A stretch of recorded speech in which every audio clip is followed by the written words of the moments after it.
Hey there, welcome to Get Indie Gaming and to our top 5 indie game hidden gems for October 2018 we've enjoyed playing of late and feel are well worth you checking out. Up next, we've a superb platform action game we ashamedly missed towards the back end of last year, one that's like Stardew Valley but with goats, and another offering that comes with a hand-drawn art style with aspects of survival, role-playing and interactive fiction.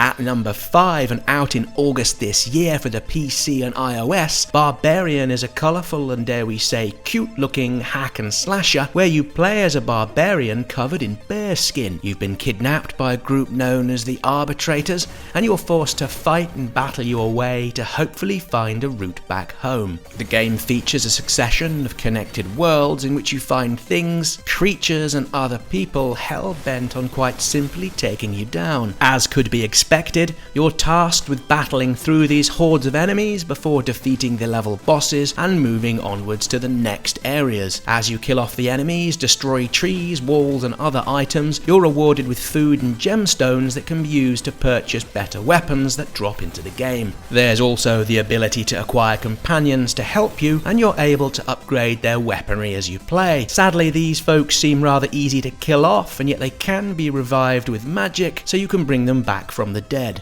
Of course, the biggest draw to the game is the combat, which from the start offers a fast and frantic challenge. You begin with a simple axe, although upgrades come, and soon you'll be machine gunning and using other weaponry to send hundreds of enemies bouncing around the handcrafted, fully destructible levels. We played this one on the PC and on mobile, where it's one of the better games of this type for the platform. Overall, while Barbarian is challenging, it's great fun to play and wonderfully pleasing on the eye. Next up at number 4 from the summer of this year, Semblance may look like just another 2D platformer, and yet here we have a game that takes a little twist to move the genre in a completely new direction, and it's something we haven't seen before. In Semblance, you're able to shape the world to suit your needs in any given situation. You can vary and reshape platforms to help reach where you need to go, or even reshape your character's body to fit through spaces and get past otherwise inaccessible areas. As you can see on the screen now, you play as a blob type character, and while there's no dialogue, your goal is to drive out the crystalline creatures that threaten to take over your world by seeking red orbs littered across the levels to purify the areas that have become infected with the dastardly crystals. Getting these orbs is easier said than done. Semblance offers a stern challenge with the puzzles you need to help find them. Every once in a while we became frustrated at being unable to progress, and yet by moving onwards to another section we sometimes saw the necessary gameplay needed to go back and finish off another challenge. Thankfully, you can also hard reset the world should you find yourself stuck or simply needing to take another track. The game's simple and yet changing colour palette, its beautiful backdrops and accompanying music make for an overall pleasant experience. Semblance is available on the PC, the Mac, and we played most of the time on this game on the Nintendo Switch.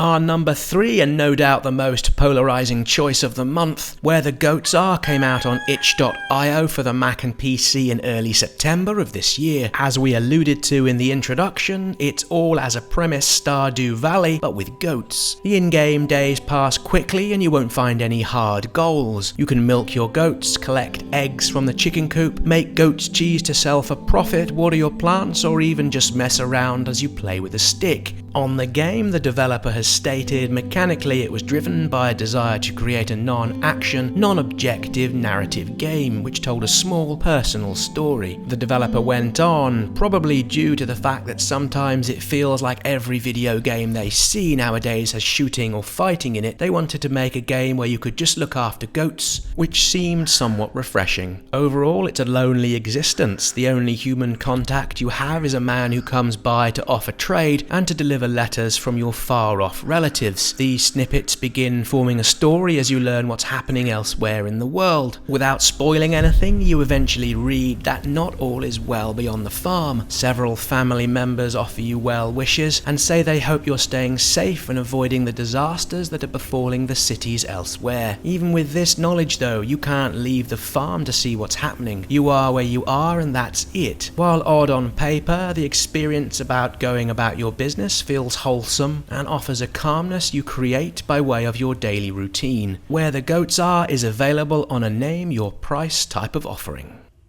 The runner-up in this October Hidden Gems rundown, Lucca Born of a Dream, grabbed our attention with its unique scroll-like doodle animation. Like Semblance from earlier, this is something quite new to us and works nicely throughout. Having awoken from a dream, you the player are cursed and have your inner demons come to life, whereby you must fight them and purify yourself and the corruption that's slowly consuming you bit by bit. So yes, that sounds rather bleak, and this aspect is clear from the game design with the darkness, the shadows and the superb use of contrast between the background and the cast of characters, which draws you into the action, which at times is pretty darn dark in places. The combat system feels simple and intuitive, with you becoming vulnerable to attack should your strike miss its target. You're also able to chain together light and heavy attacks, with a stamina meter you need to watch and manage, which is key to gaining progression. Get used to the finery of this system, together with the option of a rewind type perk, which allows a second chance at any given battle. This becomes invaluable towards the later sections of the game, where you face off against many powerful enemies at the same time. With the ability to acquire a familiar to pull off long-ranged attacks, the use of mantras to adjust attack profiles and more, this isn't your basic hack-and-slash action RPG. Then there's the characterization, which delivers a powerful and at times depressing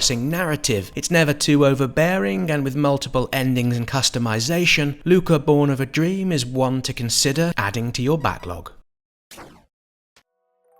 From October 2017, and one we missed back then, our number one for October is A Hat in Time, which we finally got round to playing properly on the PlayStation 4 only a month or so ago. Now this one really is so much fun. It's utterly marvellous, and while its inspirations are worn very much in clear sight, it manages to rekindle the joy of historic 3D platformers like Mario 64, while feeling new enough to be fresh and relevant, and for those watching out for this since 2013, it's been well worth the wait. The game starts off with you finding yourself as Hat Girl in your spacecraft being asked by a local mafia enforcer to pay a toll for passage past their planet. Upon refusal, the mafioso smashes the glass on the craft, whereby you're sucked into space to then land upon the mafia's run aforementioned planet. As we mentioned earlier, this one not only evokes memories of Mario 64, it follows the game's structure fairly closely. Each level has you undertaking challenges to unlock hourglasses, with some of the later levels being locked off until you have enough glasses to gain access. Rather oddly, we found the initial level to be the most banal and dullest of the entire game, and because of this, we urge anyone looking to pick this up to go past this first underwhelming experience. Things do quickly pick up, and once you unlock your abilities, the enjoyment level skyrockets, and by the second and third chapters you will have forgotten the earlier misgivings. There's clever touches throughout. The avian version of Hollywood where you negotiate between warring directors is nicely done, as is the one section where you find yourself in a murder mystery type situation inhabited with Columbo-styled crows. It's all wonderfully silly and stunningly imaginative. For anyone with a love of these type of games from the N64 era, A Hat in Time is one of the best standouts of its type within the last 5 or so years. This one, as should be apparent,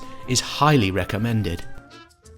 Which of these games here are you most looking forward to playing or seeing more from? Let us know in the comments, and if you liked the video, please click the button. If you're not subscribed, now would be a great time to do so. We upload multiple indie game related videos, reviews and lists each month, and the best way to see them is via a subscription. As always, we thank you very much for watching this video, and you can find more of us at GetIndieGaming.com, at GetIndieGaming on Twitter, and we'll see you next time right here on Get Indie Gaming.